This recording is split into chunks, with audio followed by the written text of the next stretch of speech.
नमस्ते साथियों, हिंदी व्याकरण के एक नए पाठ में आपका स्वागत है। और आज हम लोग बात करने वाले हैं शब्द के बारे में। इससे पहले का वीडियो हमने वाक्य का बनाया था, अब शब्द का बनाएंगे। शब्द किसे कहते हैं, शब्द की व्याख्या क्या है, शब्द की परिभाषा क्या है और हिंदी व्याकरण में शब्द का महत्व क्या है। दो या दो से अधिक वर्गों में बने ऐसे समूह को शब्द कहते हैं जिसका कोई ना कोई अर्थ अवश्य हो। दो या दो से अधिक वर्णों से बने ऐसे समूह को शब्द कहते हैं जिसका कोई ना कोई अर्थ अवश्य हो। दूसरे शब्दों में कहें तो ध्वनियों के मेल से बने सार्थक शब्दों को, सार्थक भाषा को हम लोग शब्द कहते हैं। सार्थक और निरर्थक कोई शब्द है जिसका कुछ मीनिंग है, कुछ शब्द होते हैं जिनका कोई मीनिंग नहीं होता है। देखिए, बीच बीच में मैं इंग्लिश के शब्दों का प्रयोग करता हूं ताकि आम बोलचाल की भाषा में इसको आसानी से समझा जा सके, क्योंकि समझने के लिए हमें साधारण भाषा का प्रयोग करना, साधारण शब्दों का प्रयोग करना और साधारण उदाहरण भी जो आम आदमी के जीवन से कनेक्ट हो जाए, समझने में आसानी होती है। तो दो या दो से अधिक वर्णों से बने ऐसे समूह को शब्द कहते हैं जिसका कोई ना कोई अर्थ अवश्य हो। दूसरे शब्दों में ध्वनियों के मेल से बने सार्थक वर्ण समुदाय को शब्द कहते हैं। इसे हम और भी ऐसे कह सकते हैं, वर्णों या ध्वनियों के सार्थक मेल को शब्द कहते हैं। जैसे वर्णों या ध्वनियों के सार्थक मेल को शब्द कहते हैं। परिभाषा एक बार फिर से हम लोग देख लें, परिभाषा ही महत्वपूर्ण होती है समझने के लिए। दो या दो से अधिक वर्णों से बने ऐसे समूह को शब्द कहते हैं जिसका कोई ना कोई अर्थ अवश्य हो। जैसे संतरा, कबूतर, टेलीफोन, गाय, घर, हिमालय, कमल, रोटी। इन शब्दों की जो रचना हुई है वर्णों के मेल से हुई है, मात्राएं भी लगी हुई हैं, लेकिन ये शब्द किसी न किसी अर्थ का बोध कराते हैं। जैसे संतरा मतलब एक खाने का फल, कबूतर एक पक्षी का नाम है, टेलीफोन जिससे हम लोग बात करते हैं, मोबाइल, गाय यानी एक पशु का नाम है जिसे गाय को हमारे यहाँ माँ का सम्मान दिया गया है, गौ माता कहा जाता है। घर, घर यानी जिसमें इंसान रहते हैं। हिमालय एक पहाड़ का नाम है। कमल एक फूल का नाम है। रोटी एक खाने की चीज़ है जिससे पेट भरा जाता है। इन शब्दों की रचना दो या दो से अधिक वर्णों के मेल से हुई है। वर्णों के ये मेल सार्थक हैं जिनसे किसी अर्थ का बोध होता है। घर में दो वर्णों का मेल है जिसका अर्थ है मकान जिसमें लोग रहते हैं। हर हालत में शब्द सार्थक होना चाहिए। व्याकरण में निरर्थक शब्दों का के लिए कोई स्थान नहीं, अब्बा डब्बा झब्बा के लिए कोई स्थान नहीं है। शब्द अकेले और कभी दूसरे शब्दों के साथ मिलकर अपना अर्थ प्रकट करते हैं। तो शब्द जो है अकेले और कभी दूसरे शब्दों के साथ मिलकर अपना अर्थ प्रकट करते हैं। इन्हें हम दो रूप में पाते हैं। एक तो इनका अपना बिना मिलावट का रूप है जिसे संस्कृत में प्रकृति या प्रतिपादिक कहते हैं, और दूसरा वह जो कारक, लिंग, वचन, पुरुष और काल बताने वाले अंश को आगे पीछे लगाकर बनाया जाता है जिसे पद कहते हैं। ये वाक्य में दूसरे शब्दों से मिलकर अपना रूप झटपट संवार लेते हैं। शब्दों की रचना ध्वनि और अर्थ के मेल से होती है। एक या अधिक वर्णों से बनी स्वतंत्र सार्थक ध्वनि को शब्द कहते हैं, जैसे मैं, धीरे, परंतु, लड़की इत्यादि। अतः शब्द मूलतः ध्वन्यात्मक होंगे या वर्णात्मक होंगे, किंतु व्याकरण में ध्वन्यात्मक शब्दों की अपेक्षा वर्णात्मक शब्दों का अधिक महत्व है।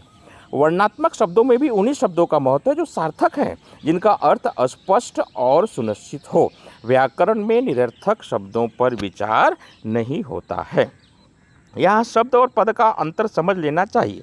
ध्वनियों के मेल से बना है, जैसे पा धन, आ धन, ना धन, ई, पानी। यही शब्द जब वाक्य में अर्थवाचक बनकर आए तो पद कहलाता है। जैसे पुस्तक लाओ, इस वाक्य में दो पद है, एक नाम पद पुस्तक है और दूसरा क्रियापद है लाओ। अब हम लोग चलते हैं शब्द के भेद।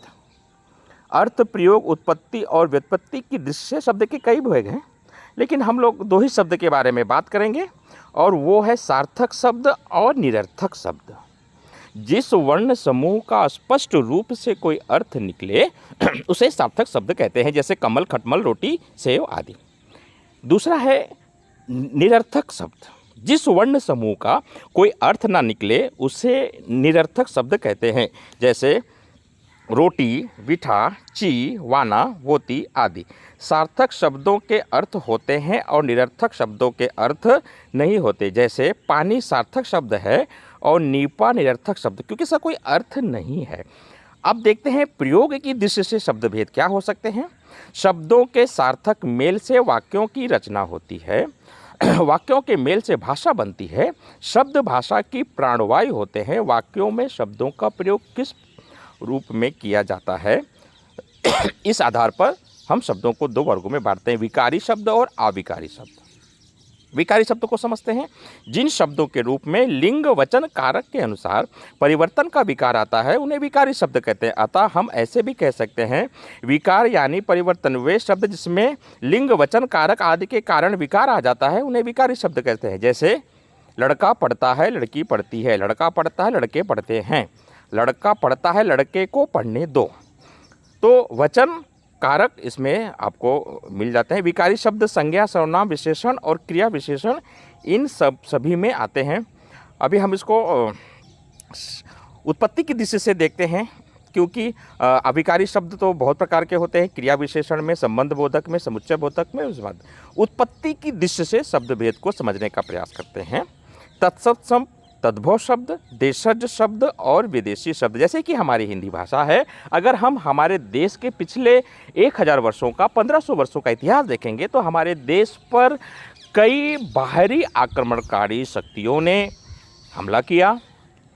कुछ यहाँ से लूटपाट करके चले गए, कुछ यहाँ अस्थायी रह गए। जिन लोगों ने अस्थायी रह गए, कोई अरब से आया था, कोई फारस से आया था, अंग्रेज यहाँ आए थे, तो अरबी, फारसी, तुर्की, उर्दू, अंग्रेजी ऐसी अनगिनत भाषाएं हमारे सामान्य बोली भाषा में आ गई। तो जब हिंदी व्याकरण का निर्माण आज़ादी के बाद से ही, इसकी पहले से शुरुआत हो चुकी थी, आज़ादी के बाद से इसको विस्तृत रूप मिला। तो हम उत्पत्ति की दृष्टि से शब्द भेद को समझ लेते हैं। तत्सम शब्द, संस्कृत भाषा के वे शब्द जो हिंदी में अपने वास्तविक रूप में उपयोग में लाए जाते हैं उन्हें तत्सम कहते हैं। यानी संस्कृत भाषा में जो शब्द थे वही शब्द जब यहाँ हिंदी में लाए गए तो उसमें कोई परिवर्तन नहीं किया गया।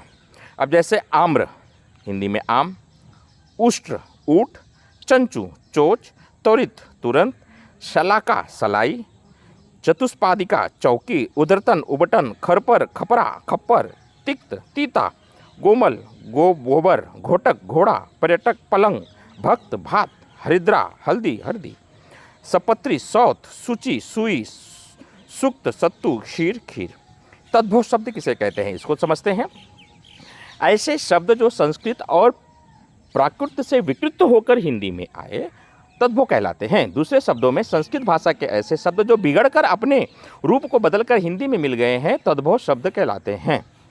तद उससे भव होना, यानी जो शब्द संस्कृत भाषा से थोड़े बदलाव के साथ हिंदी में आए हैं वे तद्भव शब्द कहलाते हैं। जैसे संस्कृत में दुग्ध तो तद्भव हो गया दूध, हस्त, हाथ, कुब्ज, कुबड़ा, कर्पूर, कपूर, अंधकार, अंधेरा, अक्षि, आँख, अग्नि, आग, मयूर, मोर, आश्चर्य, अचरज, उच्च, ऊंचा, ज्येष्ठ, जेठ, कार्य, काम, क्षेत्र, खेत, जिह्वा, जीभ, कर्ण, कर्ण, तृण, तिनका, दंत, दांत, उच्च, ऊंचा, दिवस, दिन। ऐसे अनगिनत शब्द हैं जो तत्सम से तद्भव में उनमें परिवर्तन हुआ। ये शब्द संस्कृत से सीधे ना आकर पाली, प्राकृत और अपभ्रंश से होकर हिंदी में आए हैं।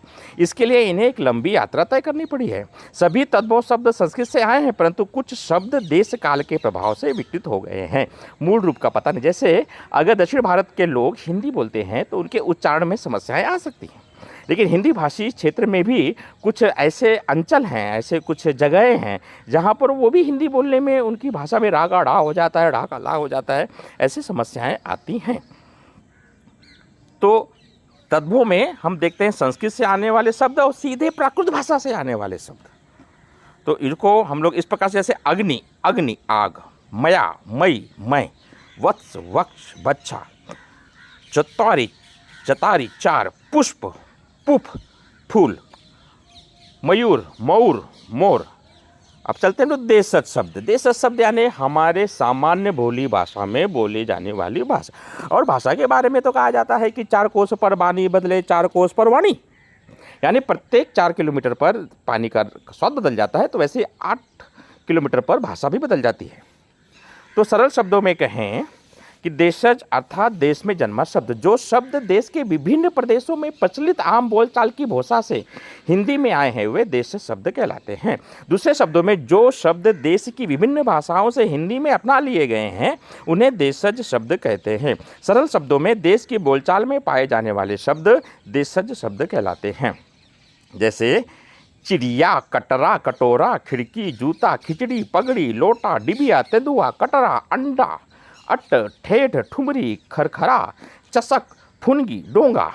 जैसे मैं दौड़ रहा था, गिर गया तो छिला गया। अब छिला गया शब्द क्या है? ये देसी शब्द है। उत्तर भारत में लोग इस प्रकार की बातें कहते हैं। देसी शब्द हो गए। अब चलते हैं चौथा विदेशी शब्द। जैसा कि मैंने आपको बताया कि पिछले 1500 वर्ष का इतिहास देखेंगे तो अनेक भाषा के बाहरी लोगों ने हमारे देश पर आक्रमण किया। कुछ लोगों ने अपना स्थायी बनाया तो उनके शब्द वहाँ नहीं थे हमारे पास। तो जो शब्द विदेशियों के संपर्क में आने पर विदेशी भाषा से हिंदी में आए वे शब्द विदेशी शब्द कहलाते हैं। सरल अर्थों में कहें तो जो शब्द विदेशी भाषाओं से हिंदी में आ गए उन्हें विदेशी शब्द कहते हैं।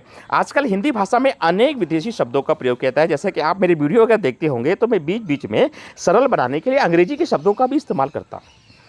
उसकी परिभाषा, डेफिनेशन, वाक्य, सेंटेंस, ग्रामर, व्याकरण बोलना पड़ता है क्योंकि ये हमारे बोलचाल की भाषा में आ चुके हैं। जैसे अंग्रेजी शब्द है hospital, doctor, book, radio, pen, pencil, station, car, school, computer, train, circus, truck, telephone, table इत्यादि। अब देखिए फारसी भाषा के शब्दों को भी हमारे शब्दों की श्रृंखला में शामिल किया गया है। आराम, अफसोस, किनारा, गिरफ्तार, नमक, दुकान, हफ्ता, जवान, दरोगा, आवारा, काश, बहादुर, जहर, मुफ्त, जल्दी, खूबसूरत, बीमार, शादी, अनार, चश्मा, गिरह इत्यादि। अरबी भाषा के शब्द भी यहाँ पर हम देख सकते हैं। असर, किस्मत, ख्याल, दुकान, औरत, जहाज, मतलब, तारीख, कीमत, अमीर, औरत, इज्जत, इलाज, वकील, किताब, कालीन, मालिक, गरीब, मदद इत्यादि। तुर्की भाषा के भी शब्द यहाँ पर हमारे यहाँ पर आए हुए हैं। तोप, काबू, तलाश, चाकू, बेगम, बारूद इत्यादि। चीनी भाषा के भी शब्द हम लोग दे सकते हैं, चाय, पटाखा इत्यादि। पुर्तगीज़ का भी शासन हमारे देश में रहा है कुछ जगहों पर, तो वो भाषा भी हमारे यहाँ पर आ चुकी है। जैसे कमीज, साबुन, अलमीरी, बाल्टी, फालतू, फीता, तौलिया आदि। इनमें फारसी, अरबी, तुर्की, अंग्रेजी, पुर्तगाली और फ्रांसीसी भाषाएं मुख्य हैं। अरबी, फारसी और तुर्की के शब्दों को हिंदी ने अपने उच्चारण के अनुरूप या अपभ्रंश रूप में ढाल लिया है।